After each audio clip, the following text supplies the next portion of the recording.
സംസ്ഥാന സർക്കാർ ജീവനക്കാരും അധ്യാപകരും ചരിത്രത്തിലില്ലാത്ത തരത്തിലുള്ള ആനുകൂല്യ നിഷേധങ്ങൾക്ക് ഇരയായിക്കൊണ്ടിരിക്കുകയാണെന്ന് സെറ്റോ ഭാരവാഹികൾ കണ്ണൂരിൽ ആരോപിച്ചു.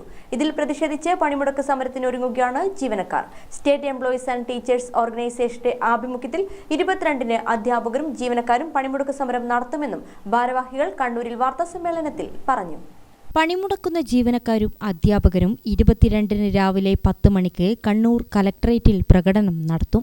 6 ഗഡു ക്ഷാമബത്തെ അനുവദിക്കുക, 11ാം ശമ്പള പരിഷ്കരണ കുടിശ്ശിക അനുവദിക്കുക, 12ാം ശമ്പള പരിഷ്കരണം നടപ്പിലാക്കുക, മെഡിസെപ് ചികിത്സ കാര്യക്ഷമമാക്കുക, സർക്കാർ വിഹിതം ഉറപ്പാക്കുക, പങ്കാളിത്ത പെൻഷൻ പിൻവലിക്കുക, ലീവ് സറണ്ടർ പുനഃസ്ഥാപിക്കുക, ആശ്രിത നിയമനം അട്ടിമറിക്കാനുള്ള നീക്കം ഉപേക്ഷിക്കുക, ഗ്രാൻഡ് ഇൻ എയ്ഡ് സ്ഥാപനങ്ങളുമായി ബന്ധപ്പെട്ട സർക്കാർ ഉത്തരവ് പിൻവലിക്കുക, കരാർ പിൻവാതിൽ നിയമനങ്ങൾ അവസാനിപ്പിക്കുക തുടങ്ങിയ ആവശ്യങ്ങൾ ഉന്നയിച്ചാണ് പണിമുടക്ക് സമരം നടത്തുന്നതെന്ന് ഭാരവാഹികൾ പറഞ്ഞു.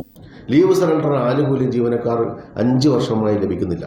ആ ലീവ് സറണ്ടർ അനുവദിക്കുന്നത് ലീവ് സറണ്ടറിൻ്റെ തുക PF-ലേക്ക് ലയിപ്പിക്കുകയും ആ PF-ൽ നിന്ന് അത് പിൻവലിക്കേണ്ട തീയതി 2027 മെയ് മാസവും 2028 മെയ് മാസമായി ഒക്കെ ഉത്തരവ് കൊണ്ട് ഗവൺമെൻറ് മുമ്പോട്ട് പോകുന്നു.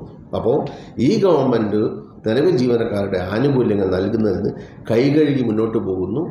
അടുത്ത ഗവൺമെൻറ് തലയിലേക്ക് കെട്ടിവെക്കാനുള്ള ശ്രമം നടത്തുന്നു. ഇവിടുത്തെ സാമ്പത്തിക പരാധീനതയ്ക്ക് കാരണം സർക്കാർ ജീവനക്കാരും അല്ലെങ്കിൽ സർക്കാർ ജീവനക്കാർക്ക് നൽകുന്ന ആനുകൂല്യങ്ങൾ ആണെന്ന് ഇവിടെ പൊതുസമൂഹത്തിൽ പ്രചരിപ്പിച്ച് നടക്കുന്നു എന്നുള്ളതാണ് യാഥാർത്ഥ്യം. ഈ ജീവനക്കാരുടെ നീതി നിഷേധത്തിനെതിരെ അല്ലെങ്കിൽ നമ്മുടെ ഈ ലഭിക്കാനുള്ള ആനുകൂല്യ നിഷേധത്തിലുള്ള പോരാട്ടം അതിൻ്റെ ഏറ്റവും ഒടുവിലത്തെ പടിയായാണ് ഈ പണിമുടക്ക് സമരത്തിലേക്ക് ഞങ്ങൾ സൂചനാ പണിമുടക്ക് സമരത്തിലേക്ക് കടന്നു വന്നിട്ടുള്ളത്. തീർച്ചയായും ഈ പണിമുടക്ക് സമരത്തിൽ ഒരു ഇടതുപക്ഷ സംഘടന കൂടി പങ്കെടുക്കുന്നു എന്നുള്ളതാണ് അതിൻ്റെ ഒരു പ്രത്യേകത.